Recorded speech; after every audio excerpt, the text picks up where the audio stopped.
been a second, y'all. Woo, woo. Literally step one of this of trying to figure out digital theater is figuring out this live stream. And we're live on Facebook. Pew, pew, pew. Amazing. You guys rock. Hi, I'm Ellen. I'm the programs director for Hollywood Fringe Festival, and I'm so excited to have such a wonderful panel here today to talk to us about creating and teching digital theater. What's so amazing about this panel is that they helped make it happen, literally giving advice about live streaming as we set this all up. So I'm so excited to have them all here. Before we start, I just want to make a couple of quick announcements. This is the first of many panels that we're going to be doing as part of our Fringe from Home series. Every Wednesday, we have different types of events. And actually, next week, we have a Zoom karaoke party that we're doing. The week after that, we're going to be having office hours. And then we'll be continuing again next month by doing cabaret the first Wednesday. Which applications are open for the next cabaret if you'd like to participate. And then we'll be having, again, another panel, and then another party, and then another office hours, because we miss you guys. And we're so excited to be presenting all of this online programming. And also, what's so wonderful is that we have opened up the Fringe site for ticketing for any online events that you want to do. So not just events that we're putting on, but also giving space for artists to be able to put up their own work and still use our Fringe site for ticketing. And there's more info about that on our blog, and I'm sure we'll talk about it more tonight as some of the people on this panel have done that, and also other space programmed in other spaces as well. So I just wanted to start off this panel by saying if you have any questions, feel free to ask by posting a comment in our Facebook feed. On this thing, we have our voice of God, Lois, our operations director, who is on this call, but also monitoring your guys' comments and letting us know what you guys want to talk about. And we'll kind of take that those questions. If it flows in naturally, we'll address it in the moment. But if not, feel free to just ask something random, and we'll also hold some space at the end to just kind of go through those questions that didn't naturally fit in. But usually they'll naturally fit in, so feel free to ask them, and we'll try and answer them. Actually, I won't, because I am not the best at streaming digital theater. These experts will, and what I'd love to ask for them now, what I'd love to ask for now is for them to give a brief introduction of themselves. And in that introduction, I'd love to know how long you've been, what's your Fringe and theater background, but also how long you've been producing digital work. And was it because of the pandemic, or was it something you were already familiar with or doing before? That's a lot. So feel free to ask me any questions. And I think I'm going to jump off by asking Lindsay, because she's at the top of my screen. It's a perfect place to start. Hi, I'm Lindsay. I'm the theater producer at Orlando Fringe. I started theater in 2012 when I wrote a show for Orlando Fringe. I saw a show the year before, I was totally inspired, and I said, how do you do that? And they said, the lottery, anyone can. And I thought, I'm gonna do that. So I wrote a show, never wrote anything before, applied, got in the festival, and was immediately hooked. Worked as an artist until 2017. Then I was the associate producer for 2 years, and this year was to be my first year as producer. But the festival got canceled, but I'm still here. And we started doing, my experience with digital theater started with our event Fringe Today, which was an all digital festival that took place the same exact time that our festival would have happened at the end of May. Awesome. Thank you so much, Lindsay. And Marcus, can you give us a little introduction into your background? Sure. Hello, everybody. I'm Marcus Atkins. I've been doing theater past 15 years. This year has been my first time actually doing digital theater with the Hollywood Fringe Festival, and most recently wrapping up the Minnesota Fringe Festival with a production I had produced with my partner, Andrea Jacobs, called Three-Way Love. So I've had experience doing something like this in the past, but more for rehearsals. using Facebook Messenger Live, but Zoom is a whole nother monster, and I'm looking forward to getting everyone's experience with using Zoom. Yeah, it really is. Annie, do you want to go ahead? Yeah, I have been doing theater for a long time. I've participated in the last 5 Hollywood Fringes. Crazy. Um, and I, though, this year when the pandemic hit, I was feeling very trapped, and I'd heard about how some people were downloading the noises of offices in order to have some more control. Either they weren't going into the office or they didn't have a job anymore. And the noises that would normally annoy them at the office were comforting, especially because they could choose when to turn them on and when to turn them off. And so I decided to create a 6-week show arc with actors that just took place in an office, and created a fake Slack channel, and people could do work for the company if they wanted. We'd come up with tasks for them to do if they wanted to be involved, or some people would just want to listen to the Zoom calls and follow the plot arc of all the characters. Some people wanted to insert themselves into the inner office drama. We just tried to accommodate and use improvisation, but it was a great first step, like seeing how to communicate with audience, as well as how to use different aspects of live performance on live streaming platforms. Since then, I've been trying to adapt some site-specific work for online to see how that works, as well as experimenting with different aspects of the medium. And then I also was a performer in a live stream that was shut down due to sexual harassment issues. So I can talk about all of these things. But yeah. Yeah, I feel like it's so, we were just talking right before this panel about how theater online is actually so similar, and it's so just the same amount of work as theater in person in some ways, and can really mirror some of those issues that come up during production. And that's so true, that even in a digital space, you have to deal with that. So in our questions today, we're going to kind of jump through some talking about production aspects, and also talking about artistic aspects about how you're choosing to program your work, or how you're altering your programming to kind of fit in the digital space. But kind of to jump off, I'd love to ask about some like technical questions. What I was thinking about is what platforms do you have experience streaming with for this, and is there a cost associated with it? You don't have to give a specific dollar amount, but that'd be helpful to know, I think. Yeah, I'll start. Mm-hmm. Well, this is my first. I started getting more into Zoom.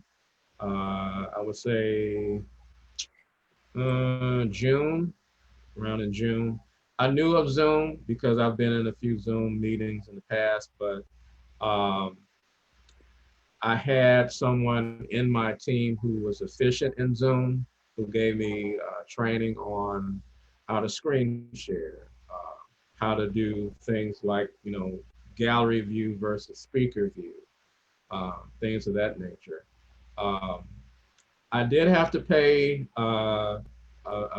upgrade a package to get to do things like doing Zoom to a YouTube or to a Facebook, because the basic Zoom don't give you that feature. So I had to, it was a wise investment, because without that, especially during the run for Hollywood Fringe, I saw that using YouTube was efficient, because I was able to interact with the audience, with chat. Getting that immediate response that we crave when we're in theater. In theater, you crave for feedback, so that was helpful. But yeah, I think the technical aspect of it, we used Zoom as well as PowerPoint to do like sharing graphics and music and things like that. So we had like two different platforms that we were using at the same time, especially for the live versions of our show. But the good thing about Zoom is you can record it and play it back without any problems. So yeah, so that was my experience technically with Zoom. Yeah, yeah. So. Lindsay or Annie, if you guys want to let us know what platforms you've used. Oh, sorry. Go for it. Lindsay, you go. You go. Sorry. I was trying to wait, and then we both talked at the same time. Yeah. It's like when walking through a hallway, trying to see which direction you go. Yeah. We used Zoom to Facebook for our Fringe Day, along with Zoom to our website. But now we're using StreamYard for our events, just because it just presents itself a little bit nicer. You can add like graphics with the special upgrades to it, and it just looks more professional as we're trying to do more things. But yeah, it is a bummer with StreamYard you can't see the audience. So that is like tough if you're trying to do like a show, because even if you don't hear people's reaction, just to see people smile or something, it does help. But I do like StreamYard because you can see the comments right from the Facebook as things are happening. So that sort of thing is nice to get that immediate feedback in that way. Yeah. What about you? So I have used I've used Zoom and Zoom's Facebook and Zoom as a webinar feature versus just like having Zoom as a webinar, so you can have some audience members be more participatory and some audience members just be able to participate through chat.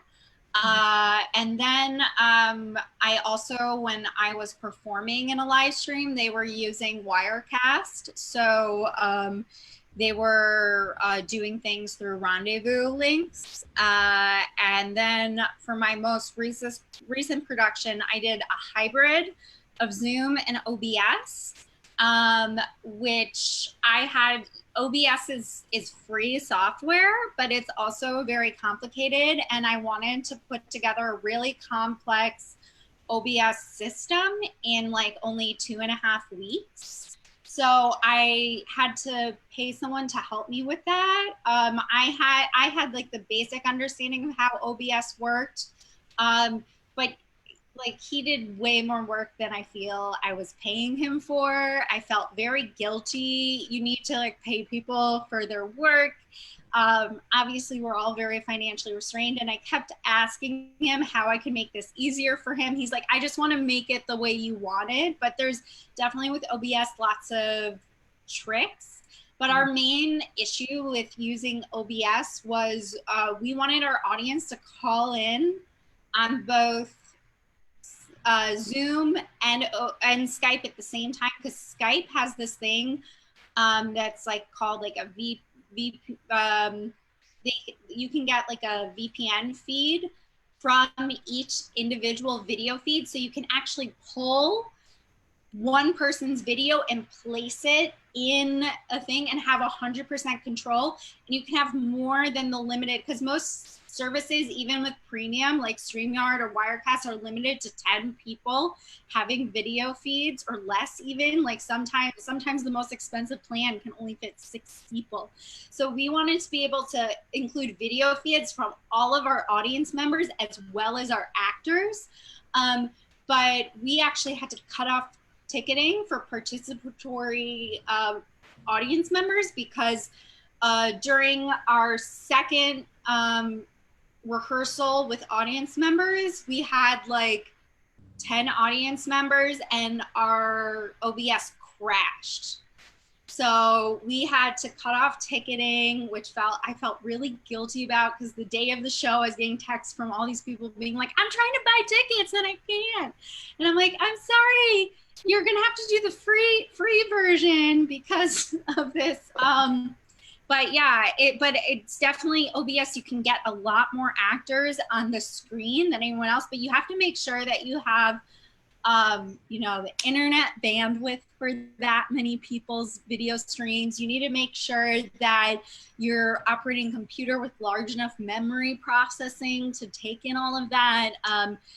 But you can do a lot of creative and interesting things. And I think for people that aren't using audience video features, there's the benefit of you having control of your actors. You could actually place your actors side by side so they can be having a conversation, things like that. You can really actually put like a depth, like you can put one actor have a much larger screen than another, and you can have video like transitions, you know, built into it. Another issue too, though, was asking our audience members to call in on both Skype and Zoom at the same time. Most Mac laptops, the built-in camera, you're totally good for that, and some other built-in cameras you're good for. But I've found out that if you're using like an external webcam, it won't do it simultaneously. So we had to explain to some audience members how to switch their video partway through the show. And then we also, for me, because I wanted to use my desktop, I had to put my video feed for each one on 2 separate cameras. And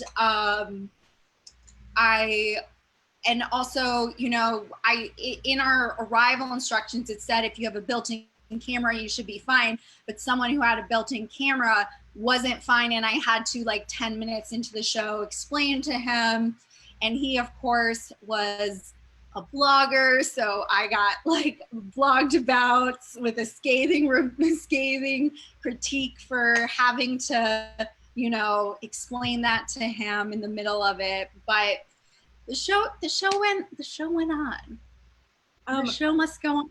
OBS sounds like very customizable, right? Can you just give us an overview of what that is? Like, what is it? So, OBS, I think it stands for Online Broadcasting Service. Okay. I feel like that's wrong, but that's close. But it is basically it's a free open source developed software. You can they're running on donations alone, so donate to them, help them keep the software free, including all the updates. But it's basically like kind of you can, you know, make backgrounds, and you can customize the sizes of video feeds, and you can create scenes and have them in different tabs and be like, I want the video setup to be like this, or I want the video setup to be like this. And you can like drag video feeds into things. You can cut out parts of your desktop. So like if you have, you know, maybe a video running on your desktop on QuickTime or something like that, you can actually cut out the QuickTime video and put it in part of a frame in the background. So for us, for part of it, we wanted it to be pretend that we were cutting an audience member's stomach open. So we incorporated a video that was like an old-timey video of like doctors preparing their gloves and preparing for surgery. And I was like, oh, they're preparing to cut you open, even though like, you know, but you can trust the audience's imagination. Like clearly they weren't cutting the audience member open, but I would be like, oh my God, does your stomach hurt? Does your stomach hurt as they're slicing into you? Yeah, so it just sounds super, super customizable. And then on the other end, I know that somebody asked a question about, and we found out it is open broadcast software. And then Lindsay, somebody wanted to know a little bit more about StreamYard as well and what those capabilities kind of look like. Sure. We just started using StreamYard last week, so I'm not fully versed on that. But from what I'm gathering, you can have up to 10 people for free on StreamYard. And then adding on different capabilities, like a logo and different branding, which I feel like is what people across the board seem to be using when they're interviewing people and doing different panels, at least from the different shows that I've been watching on social media. Because like I said, it looks polished. Like it looks super nice when it's done like that. And it looks a little bit different than the meetings during the day that you have in the office. It's just that the slight change that draws your eye to what's happening. So I think that's important when all we're seeing is screens right now. And also with StreamYard, I like the real-time comments that you can see in the program itself. It takes away that middleman of trying to pull the comments and all that, and it's fun to interact that way too if you're by yourself, because some people don't have the luxury of having a Lois, having someone on the call itself, where sometimes you have minimal staff, and I think that's an important tool that you can use when you're running a program on StreamYard. Yeah, I mean, we're super lucky to have Lois and Bella even as our social media or our communications director, who's also kind of helping it on comments too. And we have this huge structure with it. We're so lucky to, like, not a huge structure. But you know what I mean? We have a structure put in place to kind of help and support each other. And that kind of leads into my next question. But first, I did want to mention, since we're not like out here advertising for any types of platforms, there's tons of platforms out there for streaming, and some are new developments. And like, I know that people have used things from Google Meet. We use Google Meet for a bunch of our earlier things that are free, which is free, or like Be Live, or all of these other things. And so know that there's tons of different platforms out there, and tons of different people kind of talking about those platforms. And so oh yeah, go ahead, Annie. Also, if you're looking into different platforms, make sure you check the date when articles were written about things, because there was a Zoom feature I was trying to figure out how to incorporate, and I guess that was in like Zoom version 3.2, but they got rid of that feature since then. And so you really need to pay attention to when things were written. There was something in Google Hangouts that I was trying to incorporate into a meeting, and I found out they got rid of that at the end of 2019, and it wasn't available anymore. So like, if you're feeling crazy, like you can't find a feature, it might not be in existence anymore. So that is, I recommend, yes, read the articles comparing things, but if you're looking for a very specific feature on a certain software, just make sure when it was written about, because it could just not be there in the current update of the software. That's 100% true, and something to really think about. What I wanted to kind of talk about is the people that you've had on your crew to kind of do these online productions, and how it might be similar or different to how you do live theater. Maybe I know that that's a big question, and so I would love to start out by asking, what is the difference between, like, did you use a director? Did you use a stage manager? Did you use a separate producer? And then was there any like new roles that were needed for a digital space that might not have been needed in person? Yeah, I'll take that. I think for me, I'm a hands-on kind of director, because I also do the boards, as they say. This time around, my boards was my phone.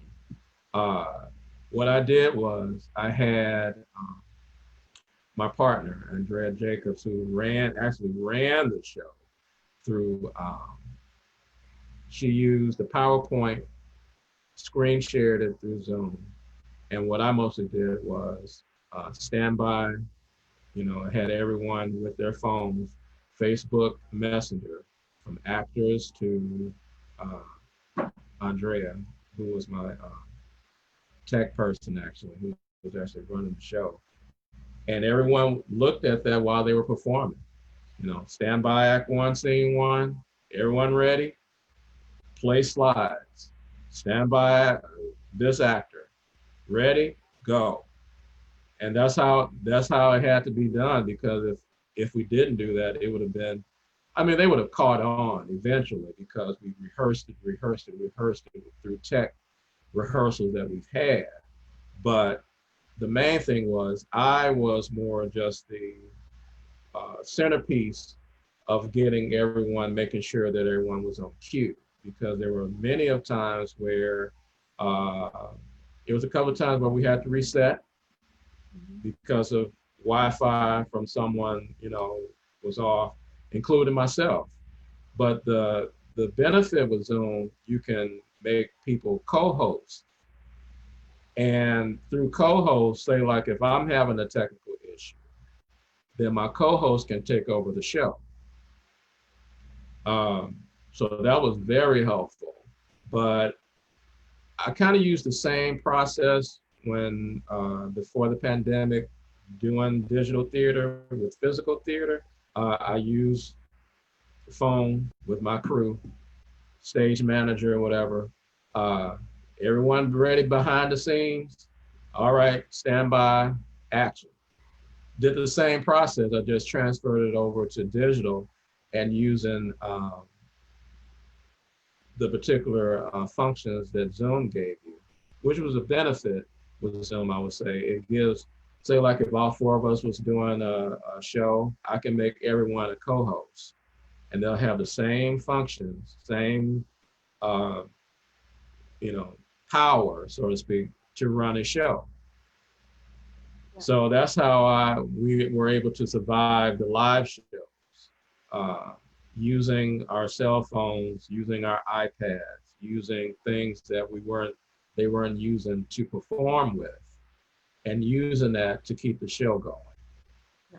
So. Yeah, cool. What about you guys? I know, Lindsay, it's a little bit different for you guys too, because you're also a Fringe kind of running on a platform. Yeah, so for our festival that we had, our marketing director was kind of the main person in regards to training myself and our development director how to run the Zoom, because we don't obviously have any sort of Zoom tech staff for the festival. So we got a training, we learned how to do it. Before that, I was barely signing on to the Zoom meetings, but we learned how to do it. Then each of us was assigned a day, so you basically worked as the main Zoom operator every 3 days, so we weren't completely burnt out. Someone was the backup person who was you don't have to be there, but you have to be around in case it crashes at my house, and then Brian could pick it up. And then we had another additional staff. We have a couple staff members who weren't as tech savvy, but we put them on Facebook Monitor or Zoom Monitor, where they would respond to questions or help direct people where to go. And also, we asked for donations for our artists for this particular festival. It wasn't a ticketed event, so they were also in charge of every 5 to 10 minutes putting the payment links in the comment section, just so people who were commenting could still see that going on. We added that a little bit later in the festival, maybe 3 or 4 days in terms of the Zoom monitor, because the person who was on that day was trying to respond to people and talk to others online, because a lot of our content was interview or panel based, and it just got difficult to be present as you're trying to answer other questions and talk to the live people. So that was a great addition, and it also gave our staff the ability to do something where it was in their wheelhouse and they were helping. So it really was a team effort, which was great in the end, and everybody did what they could based off of their strengths. So awesome. We got there. Yeah, it's helpful to have people, definitely. And I wanted to ask you, Annie. Yeah.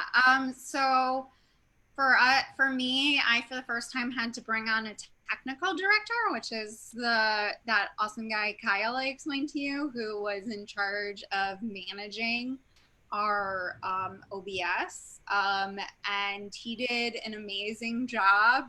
Again, I wish I could pay him more, but things that made it closer to doing real theater included me having to direct people's lighting, me needing to source props for both this show and for both this most recent show I did that incorporated the OBS and the show that used Slack and Zoom. I would get props, and then I'd drive around Los Angeles and do contactless drop-offs for people and wipe things down so that people would have their full sets of props. Or if people needed like an extra mic or an extra light, I would have to go grab those for people and deliver them to their homes. Also, another thing that's like similar to real life, even though people are calling in to the people are calling into the Zoom call for rehearsal, or for the show itself, like you have to add like a little padding with call times, because actors, even if they're my roommate, will be late to the rehearsal or to the call time. And you have to just plan the way you would for a normal show. Also, another thing too is I have, musical instruments in some of my shows or live music. Realizing that the audio doesn't work the same way it would in live theater, and adapting to the audio in order to try and make it sound better. Yeah, I actually kind of wanted to talk really quickly about sound and lighting. Is there any tips I know that we've definitely gotten some tips from different people about how to make sure that your sound quality is up, and some of that has to do with your internet or the microphone, like you said, but any sound tips, any lighting tips that you guys have? Lighting wise, I feel like if I feel like it's too much, it's probably fine. Also, I mean, yeah, it's almost like that weird thing of like, if it's uncomfortable when you're taking a picture, it's probably a great picture. It just feels unnatural to you. Yeah, because you have to, it's so easy to be washed away with bad lighting. Yeah, definitely. Yeah, I think the main thing is more, people get that this isn't a top of the line, professionally lit sounding production. That's a given, okay? The people that I use, their equipment was of standards, okay? There was, I think it might have been a few issues with trying to play music, but we had it in a particular way where a particular position of where their music was while they were speaking, because most of the time they were speaking through their computer, the microphone on their computer. So, the main thing, of making sure that you don't clash with the music that's in the background, because both are trying to pick up the same sound through the microphone, which really isn't all that up to par unless you have a really good standard, mic for that. That was the only issue as far as the music, but the lighting was actually pretty good because everyone pretty much had enough lighting to make where it looks as though, if they weren't in the dark or was dim or anything like that, but it was kind of like the way we are now. I mean, we can see one another, so that's a good thing. A bad thing is if we can't see nobody. That's a bad thing. So the main thing is, and I'm pretty sure, with audiences, just dealing with Wi-Fi, just the main thing is Wi-Fi. If your Wi-Fi is working, you got a good show, 50%, you got a good show already because your Wi-Fi is working. But then after that is more of, long as you can hear what people are saying, you can see them,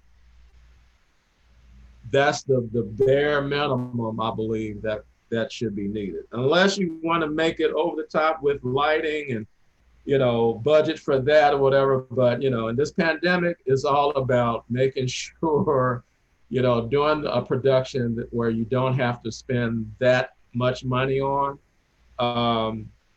And that's where rehearsals come in, making sure everyone's, doing maybe a sound check, a lighting check, making sure you know how to turn your camera on and off when you're not on the scene or whatever. Training them in that nature. Now, things like, if a light goes out during the show or your freeze or whatever, then, of course we don't have any, control over that. But the main thing is more of just being aware that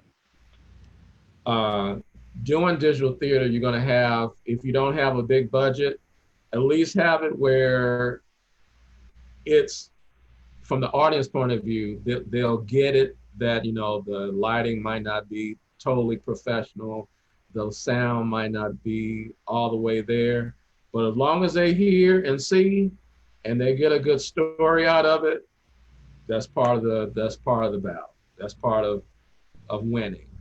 Yeah. In digital theater. Technically, that is, with lights and sound.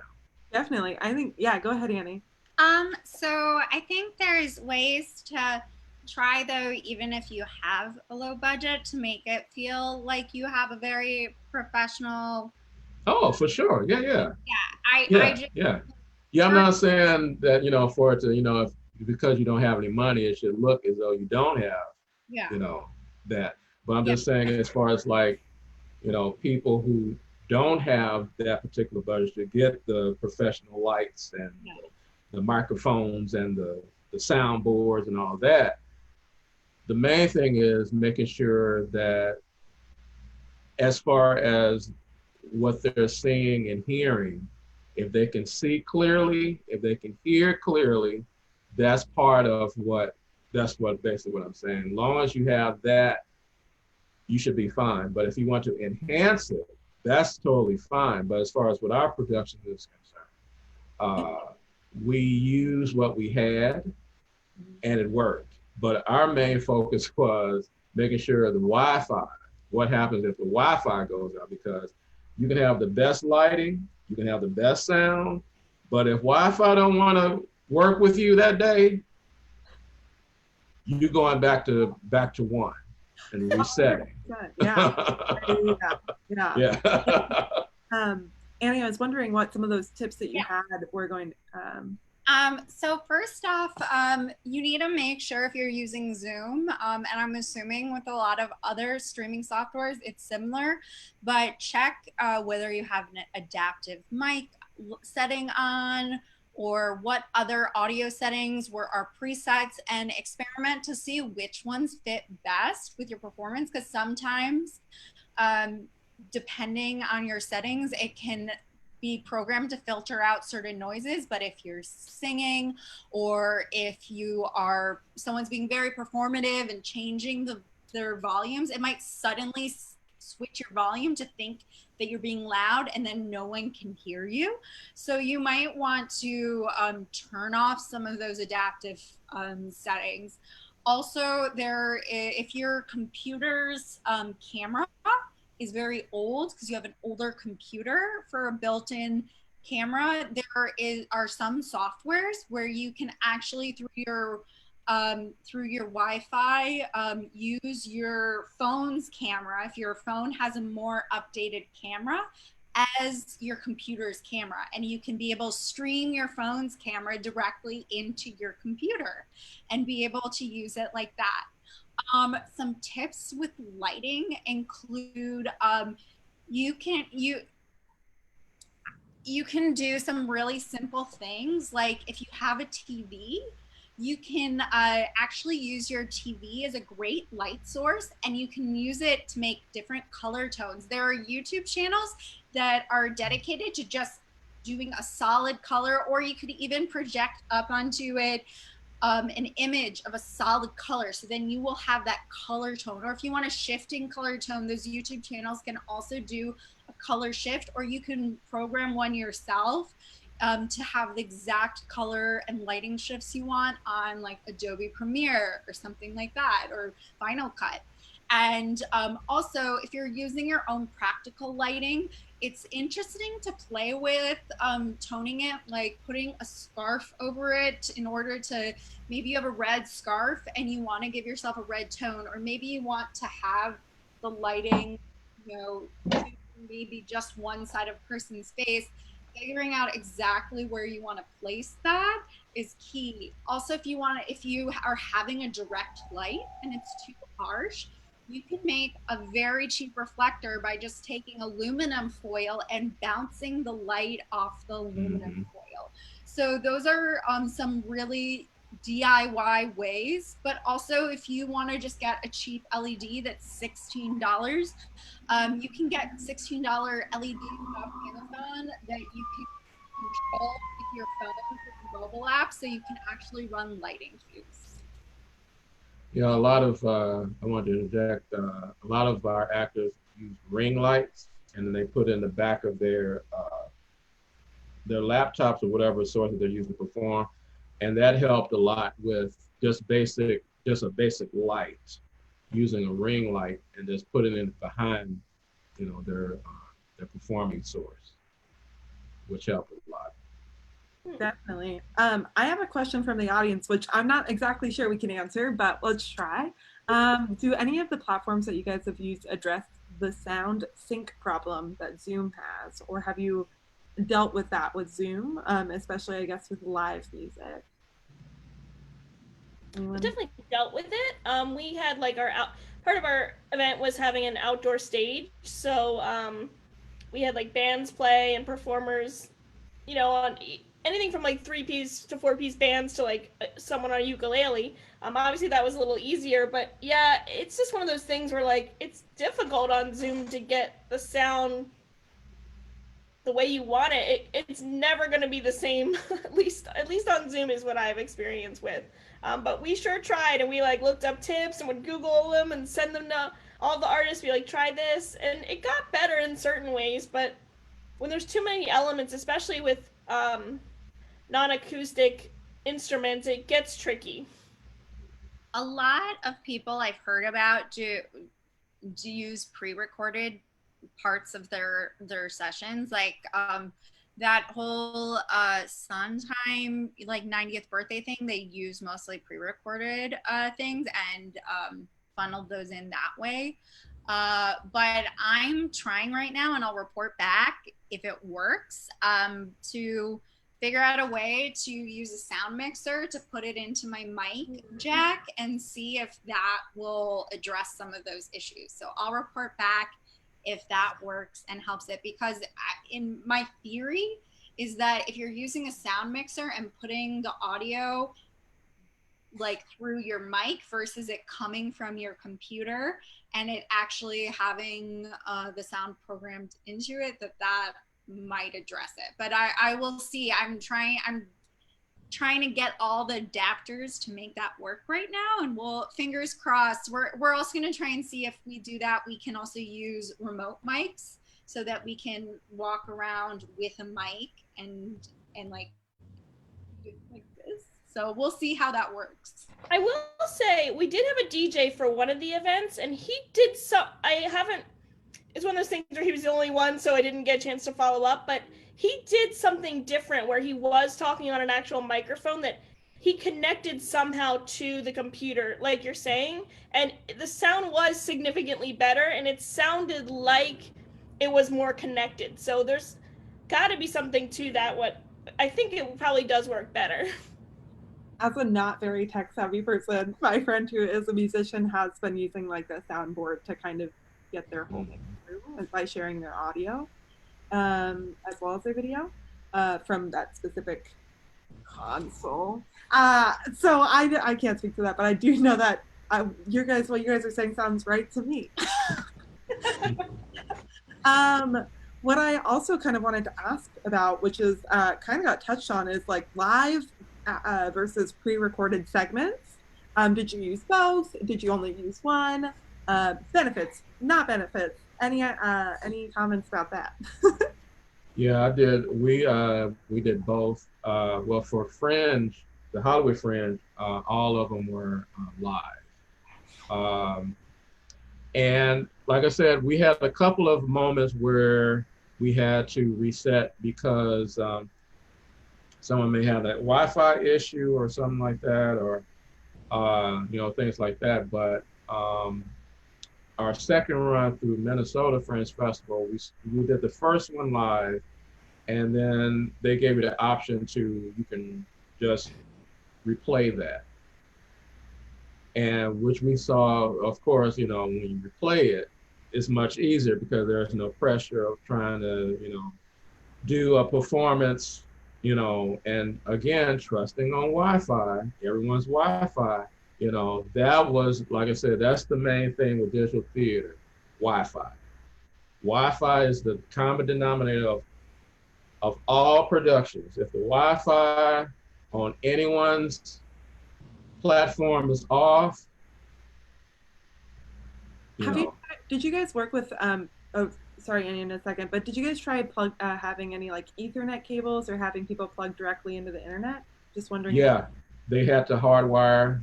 Yeah, because there was a couple of people who the Wi-Fi, when they tried to use a mobile hotspot, it was like not really all that strong. So they did have to use to hardwire it through a modem to make sure that, you know, Wi-Fi, you know, doesn't have any particular problems. But I would say replays are much better because you already know what to expect. You can edit it, you know, all of the glitches that occurred through the live, and still have everyone have that same live appeal because they can still have feedback during the show, during the replay. And yeah, so live to replay live is the way to go.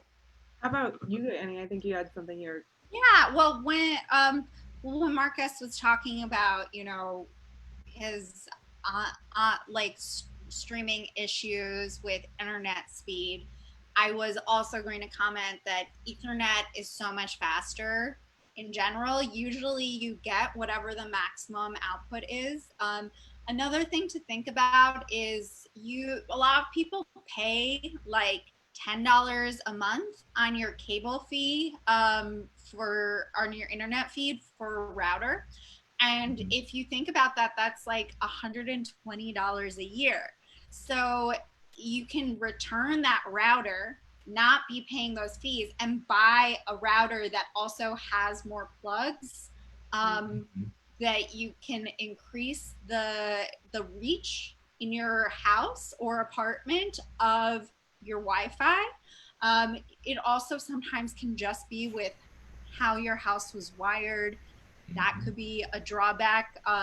You need to really be paying attention to speed tests. A tip that I got from another person doing live streams is the fact that you need to be paying attention to how much memory your computer is doing.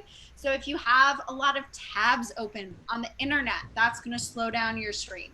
If you have Photoshop open like somewhere, or any programs open on your desktop, close all of those programs, close all of your internet things, and that will increase your speed, which is great. And then also look into when the last time you did a contract on your internet. I was paying a lot more for my internet than I needed to be for a slower speed, and I called my internet provider and I was able to get a faster speed for $20 less a month.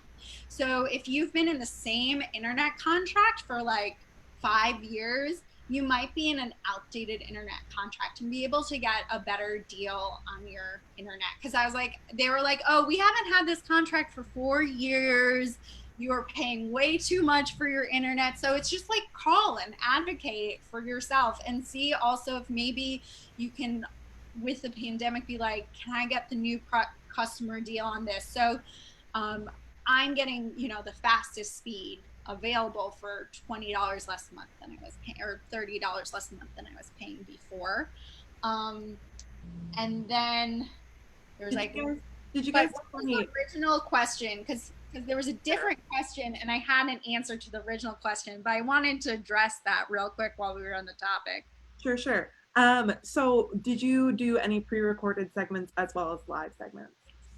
Yes, I did. I think that for for number one, establishing the audience relationship with some of the people that worked at the company. I had the CEO do an introduction video, and I also had the head of HR character, which I played, do a onboarding video that we sent out to all the audience in advance.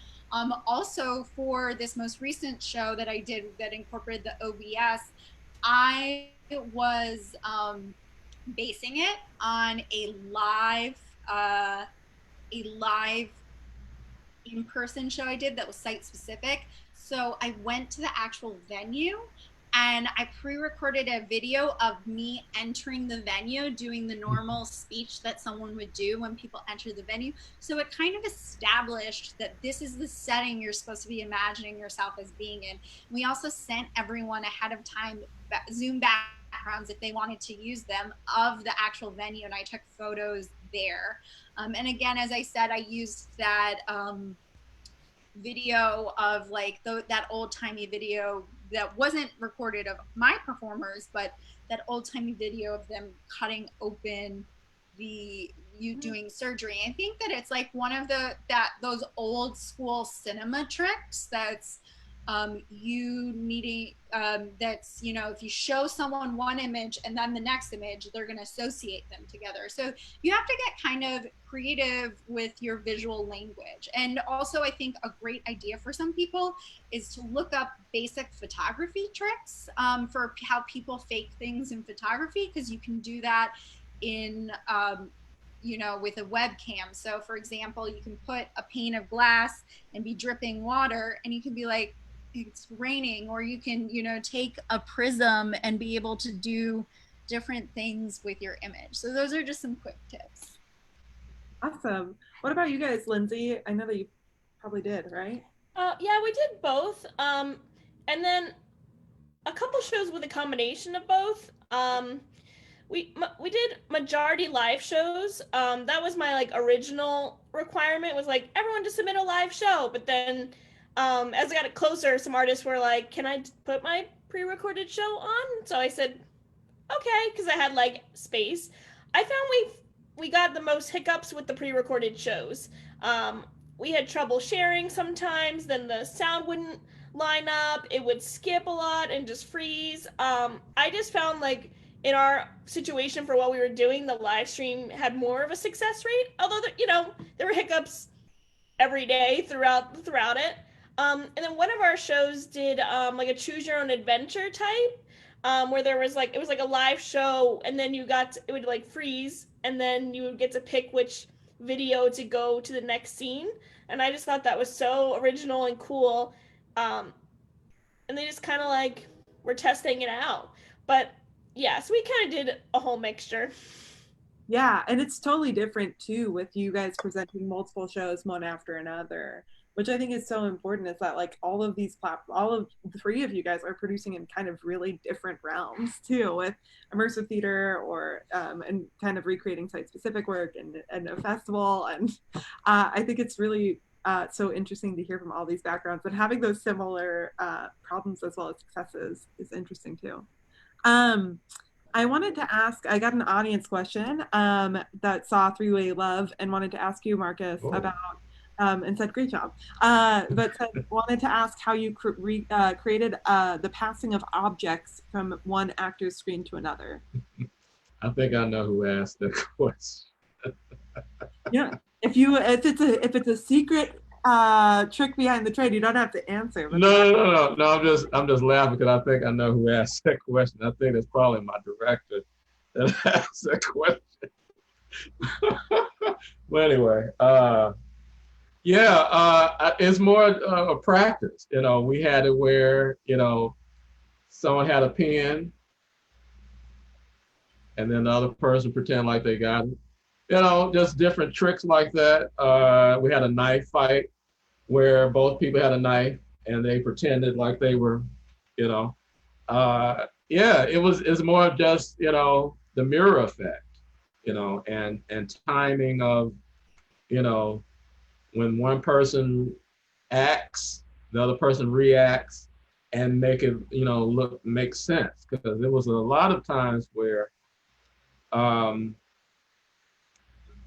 of course, it's all about, making sure that everyone's speed, internet speed is the same, of course. But yeah, we had a lot of that. Which made it less of just talking heads, because one particular challenge that we had, especially with Zoom and trying to transfer it to YouTube, it's an opposite effect on YouTube. It may be this way here on Zoom, but on YouTube, the boxes may switch. So we had it where, we tried to do a blocking where, one person is this way, another person is this way. It's like, oh yeah, that looked perfect. Let's see how it looks on YouTube. Total opposite, So we was like, well, that's not. But our main thing was we had it where they were looking at the camera in a particular way where it looked as though they were looking at each other. As weird as that may sound, but we had it where they're not necessarily looking directly in the camera, but they're kind of looking off, and it looked as though they were having a conversation with each other. Mm-hmm. But yeah, the whole crossing over of pins, of knife fight, a sex scene. We choreographed the sex scene with the whole crossover.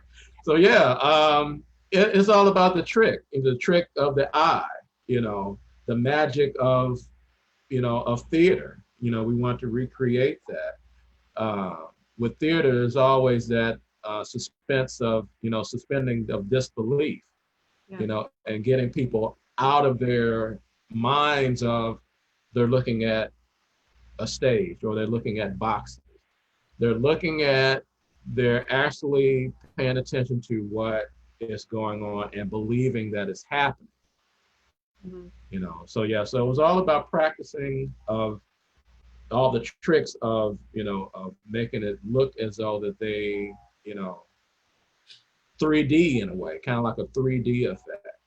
Yeah, those little tricks. Yeah. I had Annie had something that it looked like she wanted to tell me. So when you were explaining that about doing the blocking, a quick tip is that if you're going to be zooming out of it, Zoom automatically shows yourself as a mirror, but shows everyone else as the way that they normally are. And if you want more of a sense though of how you're going to look in your video camera, you can actually you can actually go into your video preferences and turn off the mirroring and make it so that you're seeing what other people see of you, which can help with blocking. Yeah, we tried that, but trust me, when you transfer over to YouTube, you can do that, but the actual boxes is what switches. The boxes are organized. Yeah, the box. Yeah,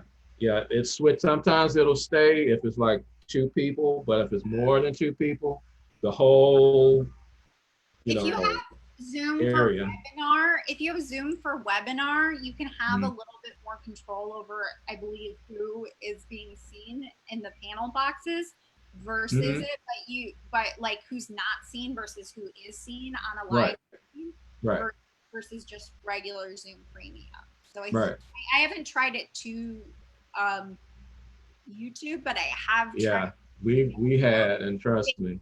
And I think it's the same it'll totally instead of the it'll switch. Lindsay, you had something that you were gonna say, right?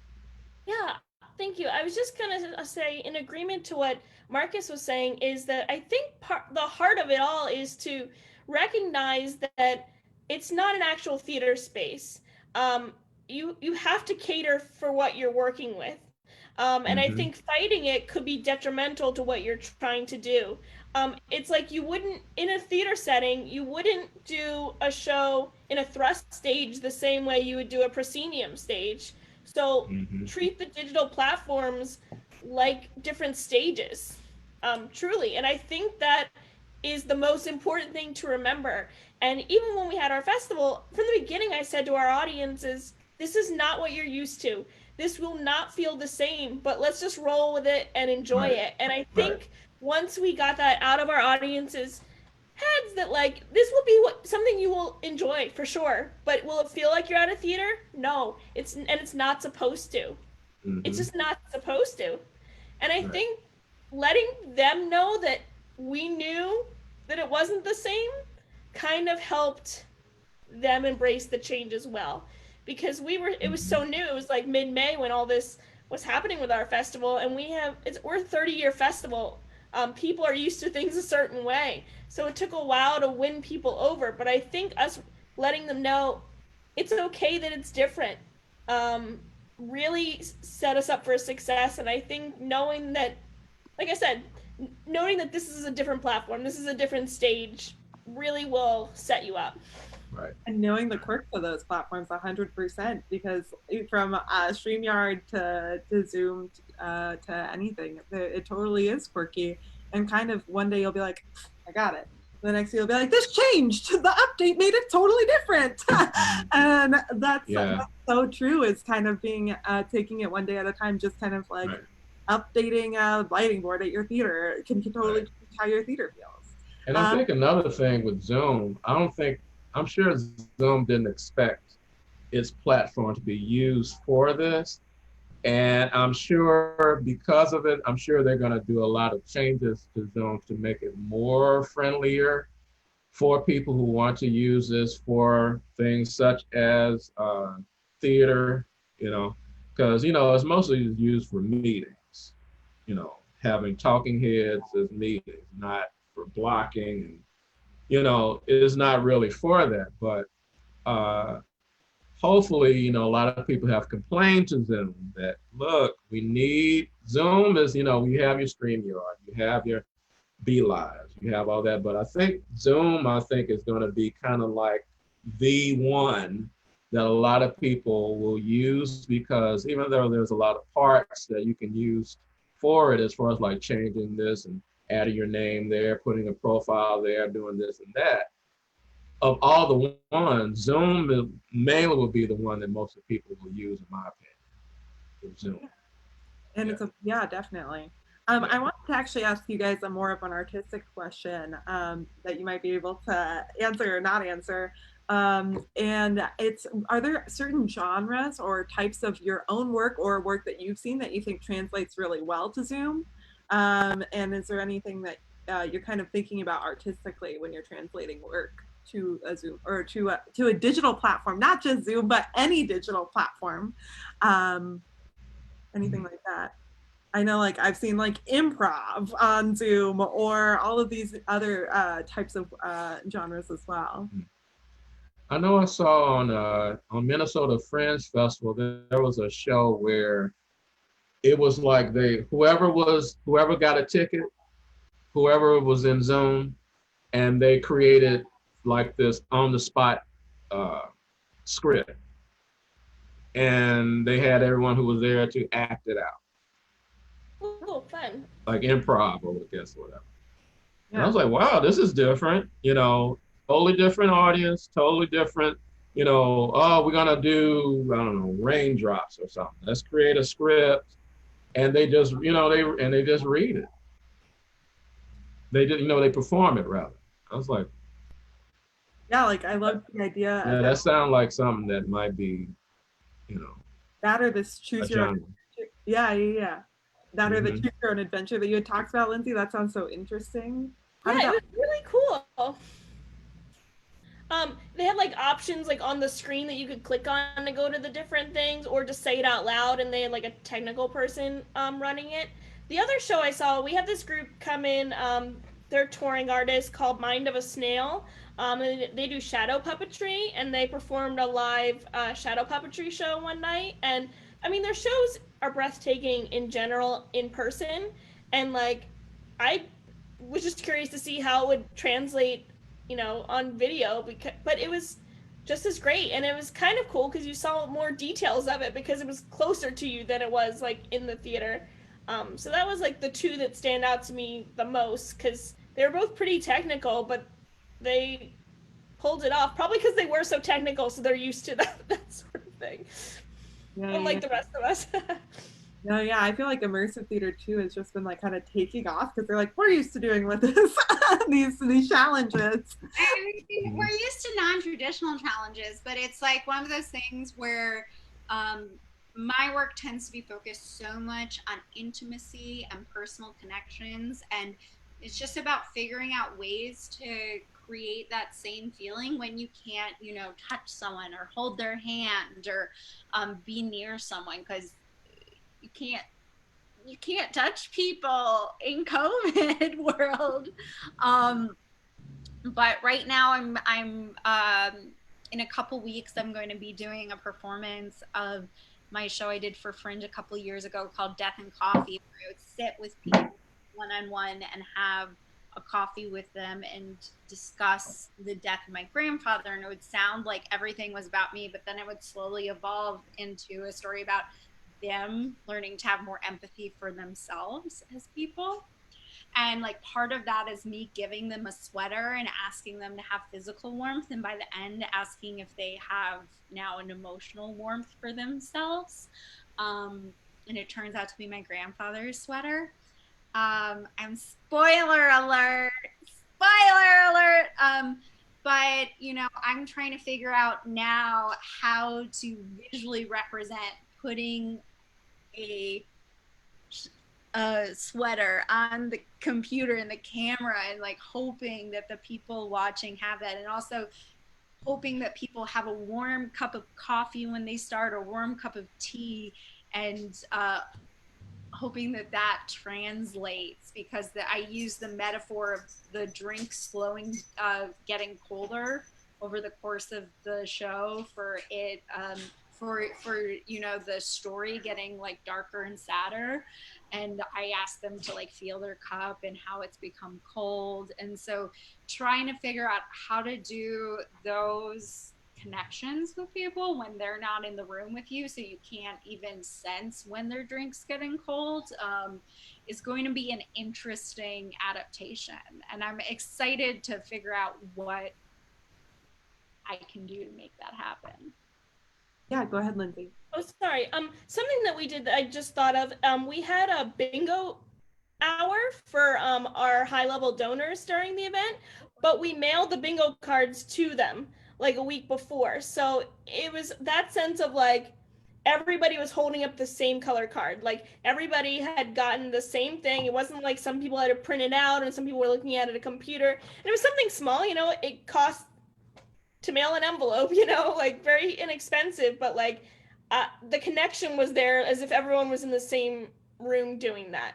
And a local theater company just had their annual fundraising event, and they sent like baskets with like a drink, a snack, all the activities that they were gonna do in the basket that they brought to their attendees' houses. So like again, everyone has the same thing, and I think that adds to it as well if you can swing it like with people locally or inexpensively. But like that little extra step, I think, makes a difference if you can do it.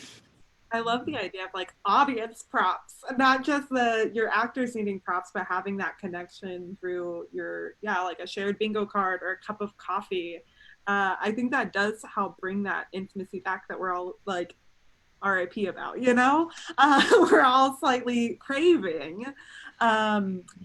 I was wondering also, I just kind of wanted to bounce back. I know that we've been talking a lot about like props and stuff like that, but are there any props that you think really helped move your story along, or things like costuming? Like, was that a big focus for you guys since it was online? I think, well, Amazon was our friend. I just put it like that. We first asked, well, with my play, it was very basic. It wasn't a lot of costuming per se. It was more everyday living clothing, which everyone pretty much had. Our play focused on a painter. So luckily our actor was a painter. So he had canvas, he had paint, he had all of that. So that was fortunately we were lucky, that he had that already. We had one particular actor who had a person to create a wall, made a wall, designed a wall. Um, but things like, stuff like knives that people already had, um, just basic stuff that people have in their house is what was used. Um, so we didn't really spend too much as far as that, but like wigs, we mostly spent it on wigs mostly. We spent a table, a prop table for someone who didn't really have a prop table. But for the most part, we didn't spend too much on props. Like I said, because our play mostly dealt with, people in their house or uh, one of our, well, Kat Balson, if you all know her, she lives in a makeshift cabin where it looks as though it was a set. Her door had the inner part of her door was a chalkboard, and she created, elements of a coffee shop where she created, espresso for $1, whatever. And her backdrop, was, it was just, it was a tree. It's an actual tree in her in her cabin. So it was just, we just lucked out that, people that we used actually had what we needed in the script, to make it work. Because that's, and of course with backdrops was more just making sure they have something that wasn't a white background, because white is, well, even though mine is white, the virtual background, white is definitely not the backdrop to use when you're doing shows. But everyone had something that was blended, colorful backdrop. And so sorry, Marcus, you used like a Zoom background, or was it like? No, it was a actual backdrop. Yeah, Yeah. yeah. We tried to do that. We tried to do the virtual backdrops, but the thing is, everyone had to be on laptop Got it. because you can't do that on your phone. You can't do it on your iPhone. It has to be an actual laptop where you can actually do virtual backgrounds like that. So we tried that, but like I said, we compromised and everyone had, make sure you have a blue backdrop, of a sheet, clean sheet or something like that. Something very basic, like I said, because our thing is like, if people are focusing on your backdrop and all this whatever and not the story, then there's something wrong with your story. Yeah. Yeah. Yeah. So yeah, but Amazon, we definitely used Amazon a lot for a lot of the stuff that we needed, like wigs and things like that. So Yeah. What about you guys, Lindsay or Annie? Annie, you look like you have I definitely relied on a lot of props and things like that. One of my characters in my recent show was a lion slash tiger. She was a tiger that the tamer was insisting was a lion because she's a lion tamer. And I had to get her a tiger outfit and provide her with face paint and stuff. But also, what I did was I got her a collar and leash, and I got a leash for the tamer. And I had my actor playing the tamer tie like the leash around something so that it had give and they could move it in and out like a pulley system, as well as the same for the actor with the collar that she had off stage. She could use a pulley system to make herself look like she was jerked, and we could kind of work on the choreography for that.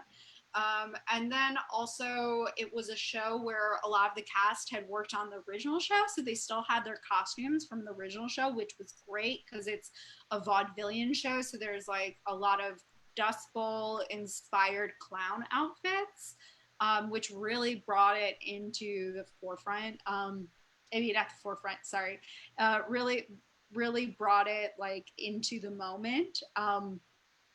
And I also tried to get, when I did the corporate show, really costume my actors to fit their characters. So, one of the actors showed up to rehearsal like as this is my suggested outfit, and he's like supposed to be the CEO, and it was like more it was casual, but not in like a techie casual type way. It was casual in like a business casual way. I'm like, you either need to be like the boss and straight laced or have like a techie casual look. So we went with the boss and straight laced, which also because he's a younger actor, it made him look more grown up, which that helped for sure.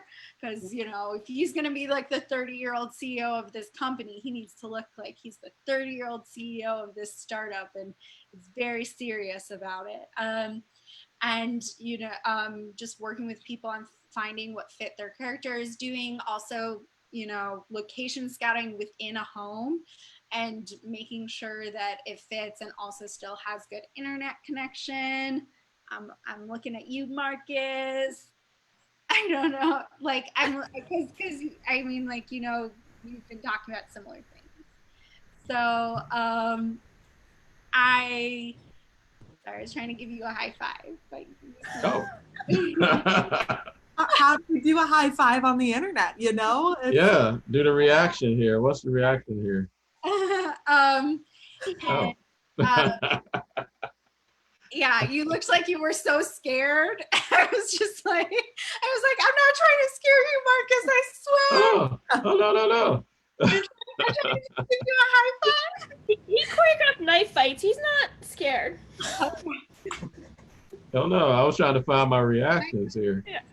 That's another thing with Zoom. They need different reaction things. They just got this and that. Yeah. And then also though, when I was performing in that like more artistic live stream, it was a lot about figuring out ways to like make corners of my apartment look like different things. So also utilizing, you know, like, oh, if I use the deck, I can do this, or maybe if I hang a webcam from my like if I hang a webcam from my shower, like, will you get like the water dripping down? I had to throw this in a thing of rice afterwards. I also did like it's live and learn, but this webcam has like a built-in ring light, and it normally has like a diffuser comes like built into it. I was shooting near a bonfire so that it would look cool. And it wasn't next to it. It was like pretty far away, but the heat coming off of the bonfire warped the plastic. So I just like took that off because the plastic had like bent up. You know, but getting creative with making a space look visually really interesting, or even finding clothes that are reflective and how that will warp the light, how it makes you glow. Like really look at what your camera does, and more than just putting your costume and makeup on in the mirror, seeing how your makeup and costume looks on your webcam or on your phone's camera, if you're going to be using your phone as a webcam like I described before, really helps, because it's going to show up differently in that type of lighting and that type of setting. The same way you would get your makeup done for a TV studio, and walking around every day you'd be like, oh, this is so much makeup, but in a TV studio you look super natural. So just trying to pay attention to those type of things when it comes to costuming and props and things like that. Yeah.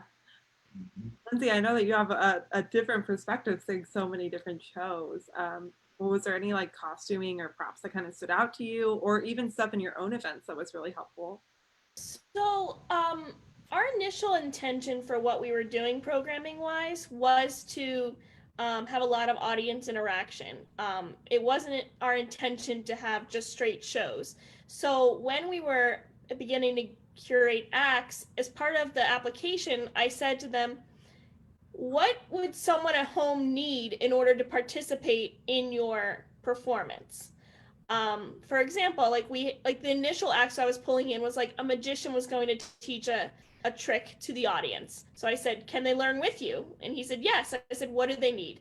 And we were in like a position at that point where we were still in lockdown until the lockdown, so people couldn't go anywhere to get these items. So I was like, you need to like think of tricks that you can do people can just get it at their house without having to worry about it. So like he did that. And then we had like a painting class, but the artist was like, but they could just use markers or colored pencils. Like they don't have to use, paint. And it was funny though, because at the end of that class, they were like, she was like, hold up your work. And I was like, I don't know how many people. And then like 20 people like held up their little drawings on like napkins and like paper or like cardboard. And I was like, I'm like tearing up right now thinking about it, because I thought to myself, like, people are into this. Like, it's new and scary, but like they get it. Yep. And our bar managers taught a class on how to make a drink. And again, they picked alcohol that would likely be in your house if you were someone to make drinks. Like no one really had to go out and buy like specialty mixers or anything like that. So I think that was like our heartbeat of our festival, was to like have these experiences with these people that make our festival special. But asking them in advance of what the audience needed to succeed with them was key in that. And then when we would like post about the event on Facebook, we would like add like, hey, this is tomorrow. You'll need these items to participate. We did like origami, like just stuff like that, where like it was very simple to do. Everybody probably had those items in their house, or they had enough time to like order it if they really wanted to participate. But I was like so thrilled with how many people did stuff from the artist side and the audience side. It was great. Yeah, like being an audience member, it's been so fun when the show's been like, bring a treasured item into, and you're like waiting in the middle of the show, you're like, and somehow it integrates into like why you have to have that in your hands, and it is really engaging and beautiful. What were you saying earlier, Marcus? Yeah, to piggyback what she was saying, what we did, we had sponsors like for different things. Something as simple as a soy candle. We would say, while on YouTube, whoever's the most engaging during the show will win, this soy candle, and then we go, during intermission we'll go, all right, we're gonna pick who's the most engaged, and then they'll be like, oh, congratulations! It was just like they won $1 million. That interaction with the audience, and I was like, wow, something as simple as that, that they really were into, like, oh, I can't wait till intermission to see, if I won, so yeah. It's totally important, and we're staring at screens all day, so it gave people an opportunity to do something. Yeah. I want to talk a little bit about like pre-show spiels and how different that is for digital work versus doing something in person. Was there like emails that you set up for your participants? And I know it'll differ per work, but how did you prep your audience to be in an online theater space, I guess, is my question. If you did anything, was there like an email that you sent out with the links, any information you sent out? Can I share my screen real quick? Sure. Okay, hold on 1 second. Let me get to the thing. Show and tell. Show and tell. So for my recent show, I sent emails out in character, giving some explanations as well as preparing for people. But we also sent out an email with full arrival instructions, linked to a website with arrival instructions. So if you look right here, before logging in has, tips on optimizing your internet, tips on preparing your space while watching because it's an interactive show, describing like foods and stuff, and there is actually a link to like suggested foods and drinks, including like what like cocktails or types of wine recommended by each character, and what kinds of foods you might want, as well as we partnered with, because we wanted to help support local business, also support local business that we originally did the show at. We were available for contactless food and drink pickup from Bar Covell, where we originally did our show. And so this has the info as well as discounted wines that you could get during the show. And this is also more kind of setting the mood and setting your space, as well as a Google Drive link that was full of Zoom backgrounds as well as audio in case you ended. We allowed the way the show is structured, there's a 45-minute pre-show which included breakout rooms, and there's 45-minute post-show which included breakout rooms, and the main hour-and-a-half long show was the one that we used the OBS for. In the Google Drive link, there was also audio in case you wanted to hang out with another audience member. Maybe there was someone that said something as an audience member you thought was funny and you wanted to meet them. You could request to be put in a Zoom breakout room with that person, and you could like set the mood with some of the music that still set the tone of the show. So it was fun. There was also a lot of accordion covers in there. Here is arriving, how to call in on both Zoom and Skype, describing some technical issues that you might have while doing that, why participants might need to do something different than people that are just watching the show, and how those differences are. And then codes of conduct.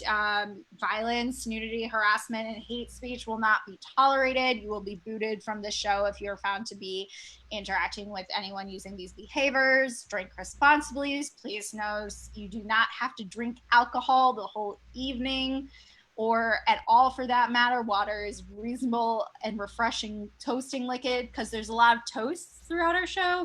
We toast to people's mothers, we toast to different aspects, and interact with the audience in that way, and just be respectful of the actors, and don't try and like bomb the show. Like, don't try and be like, wait, you're on Zoom, how can you be like using typewriters, things like that. So, and then we had the Zoom and the Skype links easily right here.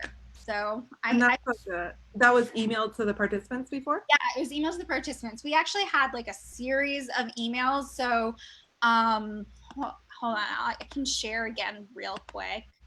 Or if you just want to quickly, go through them even, and just let us know what you let people know, Yeah, so like the way that I just don't want to forget something, but the way that we did it was that you got first an email from one of the characters, and it kind of you first got from the speakers to the attendees of Colville in the Cloud, hello, and like asking them for a mission, and just a reminder that if you are a participant, you need to use Skype and Zoom. We just felt like we had to repeat that information a lot for people so that they would be prepared. And then you're going to be receiving instructions shortly. And then you got another message from the speaker. And so that's when we linked to arrival instructions. And we also just like honed in on the fact that there was an in-person event, and we included the copy of that menu that we created, as well as also reminding them that we'd given them a kind of mission before the show and we hadn't received everyone's thing, so maybe you should participate in the mission. And then you got a final one that wasn't from the character, that was just from us, and it was like just a reminder that this is tonight, this is the way that the show is structured. Make sure you understand that, because the show is structured like that, take bathroom breaks throughout.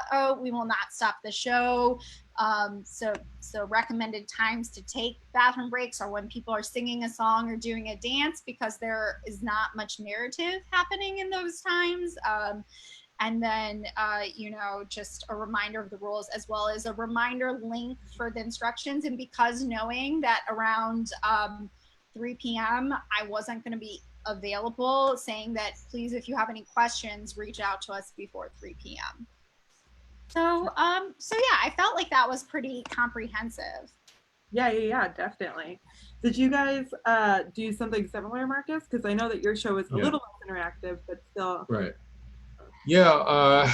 Well, I use Shopify to put all the things that's required. Be sure that there is a time limit of when you can get your ticket. If you need to switch tickets, if you need to get a refund, so forth, so forth. With Shopify, what we did was when they purchased their ticket, on Shopify, you're able to email them, go like, thank you so much for your support. Let us know what show you want to use. Now, even though I used to use Eventbrite a lot, and it gives you that, the breakdown of what shows you wanted to do. But me and Eventbrite don't work too well, subscription-wise, but that's another story. Shopify, they give you a tracking of everything, of who bought a ticket, when they bought a ticket, things of that nature. So what we did was we emailed them, thank you so much, blah, blah, blah. What particular show you want to purchase? They usually would email us back, I would like this particular show, whatever. We put all those particular people who wanted to see a particular show and email them in one bulk email. Thank you so much, blah, blah, blah. We let them know we'll be emailing them the link 1 hour prior to the show, because usually people start buying the tickets during that time. Mm-hmm. When you say, please buy an event, people are going to be buying up until when it's 1 minute before the show, people are going to be trying to buy a ticket. So we stress to them, at least try to buy your ticket at least 1 hour prior to the show. Because that's when, that hour is when we'll actually send just a mass email saying, here is the Zoom link for you to see this show, or here is the YouTube link for you to see this show. And we will have, please be sure you participate, for prizes, as an incentive.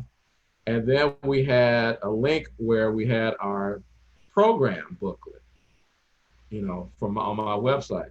While you're waiting, check out our program booklet, so they can pass the time before it's time for them to, camera up the top of the hour, which we ask, please, everyone waiting in the waiting room starts coming in at least, close to the top of the hour, So while they were waiting, they were looking, we had it where they were looking at the program booklet, because usually when you're at the theater, you got your program, you're looking at it, you're waiting for the show. We did the same thing with just digitally. Yeah. Now, we did have some challenges doing that as far as like sending the link and everything. Well, I didn't get it. Did you check your spam? Oh, it might be there, so it was a lot of that. And we learned, if we decide to do this again, of ways of alleviating that. But with this being our first time for me using Shopify for this, as well as, using, a Zoom link and everything like that, we know now, of breaking it down of what particular show they want through Shopify, as opposed to just in general, them just buying a ticket and then having to email, well, I want this particular show, or us emailing them saying, well, which particular show you like, whatever. But the whole main thing was more of just the time thing, Sure. Please try to buy your ticket at least around this particular time. Yeah. Because we had a lot of people also asking, well, when am I going to get the link? When am I going to get the link? It's 15 minutes prior to the show. Just relax. We're trying to get everyone in at the same time. Please be patient. Same thing with people at theater. It's 15 minutes. Rush hour. People trying to get their ticket. Before the show starts. So it's the same kind of ordeal. But Then after that, me and my director would come in. If it was recorded, we'd go, "Hi, everybody. Thank you so much for coming," and blah, blah. Same thing when when you go into a theater. Please be sure that you do this. Please be sure you do that. Enjoy the show, and then we would play the recording if it was a replay or whatever. But if it was live, it was more just we would have music, graphic and music while they wait until the show starts. Kind of like when you're at a movie theater, you're looking at intermission, not intermission, but credits, advertising of movies, previews, things like that. So we had it where through PowerPoint, we had the music going, we had the slide, and then 5 minutes later, we'd actually begin the show. So that's kind of like how we pretty much did it. Kind of like it was very, very technical. Things that we will do again, what we won't do again. But the main thing was we wanted to make sure that the audience was accommodated, as much as possible. Hey, yeah, totally. And I think it's so important to set it up, like you said, with some sort of like intro music or something that like gives you that space to be able to like run your box office like a normal theater space. Mm-hmm. To allow people in or deal with technical issues. That's a really important thing. Right. Yeah. And with Zoom, they give you a waiting room already. So they're in the waiting room, so they're waiting. So, sometimes we have to do last minute things of, making sure everyone is in place, making sure their camera is adjusted right, and then we go, all right, let them in, and then, so it's the same thing, same difference. Hey, Lindsay, what about you guys? Was there anything you did to prep your audience? I know that you did a daily stream, so by the end of it, people were pretty used to it, but... Yeah, we ran our Zoom through an app called ManyCam, which allowed us to throw up title cards and different screens in that way. So we were able to play music while people were waiting, and we had a card that said merch is for sale if you go to our website, and another one was like, up next is this, and then the next one would be like, here's the rest of the day's schedule. So while people were waiting for the event to start, they had music, and they were able to see other things that were happening. And then our staff as a whole individually recorded a curtain speech like we would at our normal festival. And then every day before the day's events, we didn't do it every show, but every day we would have that video play. And it was a different person every day, just being like, hi, welcome to Orlando Fringe. And then just kind of give the rundown of what would be happening. And then when the event would start, someone would type in the comments with just here are the brief things you have to pay attention to, and here's the link to tip the artist. Because we didn't do ticketing, we just did, everything was free and you donated, so it was a little simpler on that end for us. But those were the basic things that we did. Yeah, definitely. I think, like you said, that waiting room, that space, that thing to kind of bring it more into a ritual of theater. Just because we only have about 15 to 20 minutes left, I just wanted to ask if anybody in the audience has any questions. We're monitoring the comments. I do have a few more questions, but I want to make sure that we get your guys' ideas in there. But while we're kind of waiting for some of those to pop up, one of the things I have a question about is are there any what do you like about digital theater that has then worked better for you than maybe, or something that the best kind of part about doing digital theater versus it being live and in person, and sort of the hardest? Go ahead, Lindsay. I think the best part is the outreach.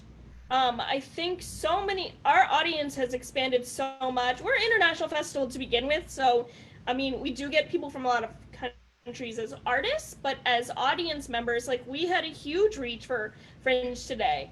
And we had a survey afterwards, and many people were like, I've never been to your festival before, that was fun, and just to kind of I think that's the biggest bonus you could possibly ask for in this digital age, is people can see your work that may not have been able to because of location. Yeah. And the hardest is just adapting to technical issues that you didn't even know existed.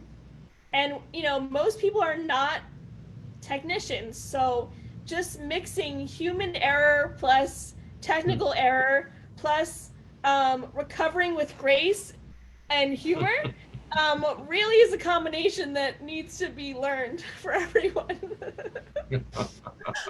100%. And I think you're embodying Uh, that right now, lady. I love that. No, it's totally true. It's this new, entirely. I mean, there are companies that have done digital work forever, and there are people that we can look up to. But for a lot of people, this is and like one thing that I would like to say, like before we move into these other things, and I want to hear from you too about the pros and cons. But it's important that we find space to give artists for artists to make money online as we're waiting for to be able to go back in person to be able to do that. And it is so great to like hear some of these tips and kind of realize that and try and pay for our shows that we get to go to and encourage our audiences that are going to a theater in person to do things online. Even though it's scary for a lot of them, it's scary for me, but it's true. You're so right. Go ahead, either Annie or Marcus. I would love to hear some pros and cons about the digital space. I'll let Annie go because I think she's like busting to say something.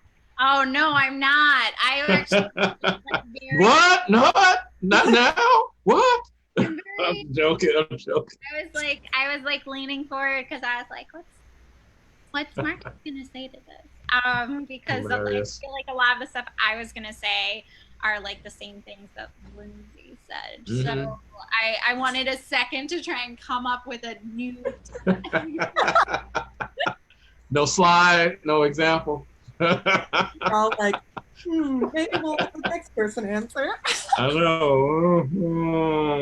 But also you have more of a chance to trip me up by taking yet another topic and I can be like, okay, there's nothing left to say. What I also too, other than just pros and cons, what I think would be a really wonderful thing is like one of those like tips that you just never really thought of. Like before we did digital theater, before we started to do digital events, because we don't, we're not doing theater, but we are producing events online. I didn't think about the need for like to have that person that was really not even that was like an extra person kind of around. Like that was a big thing for me. It was like we had roles, but there's always something that kind of peaks up, and that person needs to be like answering the emails of the participants that are like, I can't get into the Zoom room or things like that. And I never thought of that before. I thought like as long as we have like somebody who's managing the technical aspects, somebody that's hosting, we should be fine. But it is true for me at least. That was like a tip and trick is like think about how many people you need in the room to help in the digital space to make something work. Well, as you were talking, I don't mean to like double back a little bit, but as you were talking, you were reminded me of a thing that I think is like a good pro and con thing to think about is because I do a lot of site specific work, I don't always 100% have control over handicap accessibility. For most of my pieces though, I'd say a majority of my pieces are handicap accessible for people with mobility issues, but not always for other things. And so I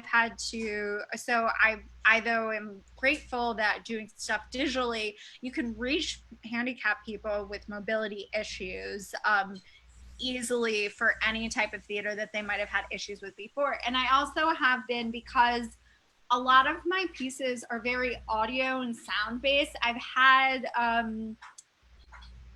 trouble coming up with ideas that are affordable for adapting my pieces for the deaf community, which is something I really care about doing and want to do, but it sometimes can be an issue.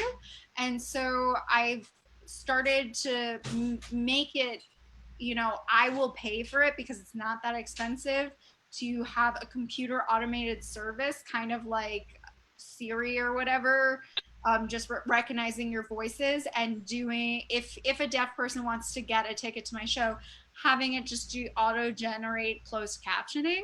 Although I would eventually like it, if we do start selling larger price tickets to shows or making more of an income on our shows, it would be great to be able to pay someone to live caption a show as well, because it's not going to be as good, but at least having that option to use a computer to do that, I think is a great thing, because you can't really have a computer do that at a live show. Right, right.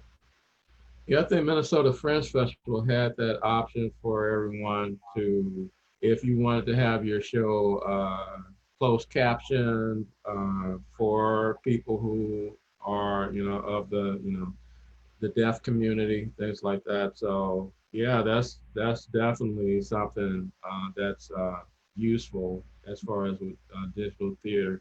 Um, Actually, paying for physical theater is a benefit. Yeah. I didn't have to worry about trying to find a venue, having to buy the rental fees for a venue. I didn't have to worry about that. I could just sit right here at my nice chair, my nice room, and say action and be done with it. Yeah. That's one benefit. But Of it's course, also fun, right? Because that beautiful that you also miss that too. That's like a my wallet don't miss it. con. Yeah. My wallet don't miss it. Oh, of course, of course, of course. Not even saying that, not totally, totally true, but it's one of those benefits that there's so much flexibility, but on the other part, for sure.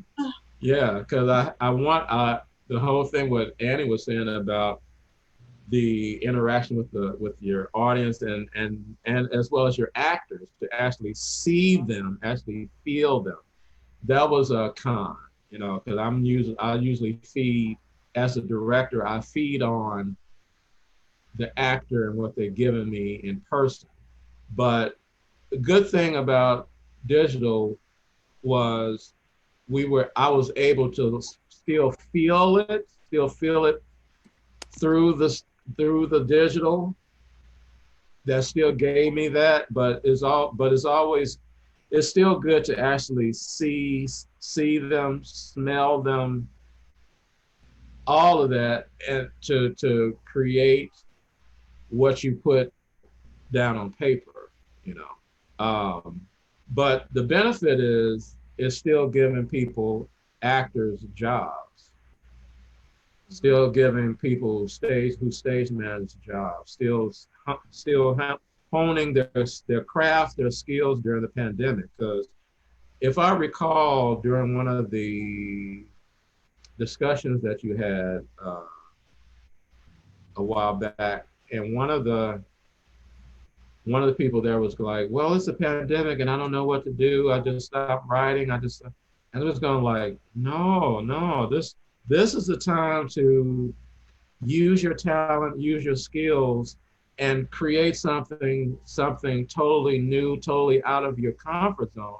You don't want to not do anything, because you're doing yourself a disservice, not only just for you, but the people that you work with prior to the pandemic. You got to still continue to create. And even with the challenges with Wi-Fi and this and that and all the other, you still got to challenge yourself as an artist. And I believe digital theater is really challenging all of us of doing that, of discovering, hey, I can actually do, this is another genre for me. And people who may need this skill, especially the technical aspect, I can put on my resume, I've done a digital theater show, I've stage managed it, I've did this, blah, blah, blah, blah. If you need my services, here I am to help out on that. So that's a benefit too, that is creating more jobs for people, not just the actors, but especially people who's behind the scenes. Because if it wasn't for people who are doing what Annie is doing, especially with all of the things behind the scenes, there wouldn't be any shows. There wouldn't be any digital theater shows. It'll just be actors just waiting to perform. Right. So. Yeah. Definitely. Before I close out with some announcements, I wanted to know, is there any tips that you have, like that last tip for a new streamer? I would say something that may not come up immediately, but I'm very emotion driven as a producer, and that is to be forgiving of yourself and be patient of yourself when you're doing this, because it's all new and there's hiccups that happen, and just be kind to yourself because we're in a pandemic and we're trying to make art happen, and things happen we can't control, and it's not you because you're trying to do good. You're trying to do good in the world, so just forgive yourself and know that you're creating, and perfect is boring. Perfect is boring. That is like the one of the mottos of Fringes around the world. I don't know. It's maybe not. I don't know. It's getting late. But what It's late for us. Yes. I know it's especially like our amazing panelists from across the coast, and oh my God, I'm so grateful for you guys. I do want to just kind of make a couple announcements, including the fact that you can use our digital platform through the end of 2020 to do any shows that you need to do.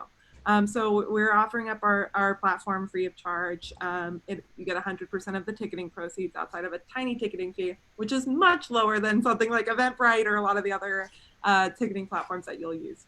And we're also throwing in a little extra marketing to help with that as well, with like ads on our site and things like that, because we want to make sure that you guys have a space that's still running here at Hollywood Fringe. Also, we are going to continue to do these types of panels, continue to have conversations online through office hours or these panels, as well as do events like Cabaret, Digital Cabaret, which submissions are still open if you want to participate in the next one, which is coming up in a couple of weeks. And as well as some parties so that we can kind of see each other, because I miss you guys so much. Usually I would be seeing you so often, maybe not you guys who are across the country, but our audience for sure. And it is a wonderful moment to be able to see our wonderful people who don't live in Los Angeles. Wow, this is a great panel, and this panel was recorded. It'll be on YouTube, and so it'll also live there. Do you guys have any announcements or any last minute things about things that are coming up for you guys? Can I just say something real quick? Yep. I wanted to do this at the beginning of the show and I forgot, and I was like, I'll just do it at the end.